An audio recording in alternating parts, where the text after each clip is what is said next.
હવે તો કેટલા ઉમેદવાર ઊભા રહે છે એના પર આધાર છે અને એક જ વર્ષમાં મોખરું મેદાન મળ્યું છે તો કોઈ બી ચાન્સ છોડી શકતા નથી. પણ સિચ્યુએશન એ છે કે કેટલા ઉમેદવાર ઊભા રહે છે, કોંગ્રેસમાં કેટલા, ભાજપમાં કેટલા, આમ પાર્ટીમાં કેટલા કેટલા કેટલા ઉમેદવારો કઈ કઈ જાતિના ઊભા રહે છે, ત્યારે સમીકરણ બદલાવે. એ સમીકરણ જોઈને જ મેદાનમાં પડવાનું છે.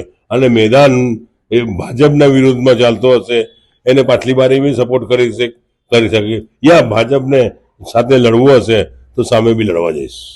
શું કે છે મધુભાઈનું સ્ટેન્ડ શું? ફરીથી મધુભાઈ ચૂંટણી લડશે? 110% લડવાનું છે જ, પણ લડવાનું સિચ્યુએશન જોઈને કે જીતી શકીએ તો જ લડવાનું, અને હારે એવું લડવાની તો જરૂર નથી. અને અમે જ્યાં બી કદમ મેક્યા છે ત્યાં વિજય થતો જ આવ્યો છે બજરંગબલીના આશીર્વાદથી.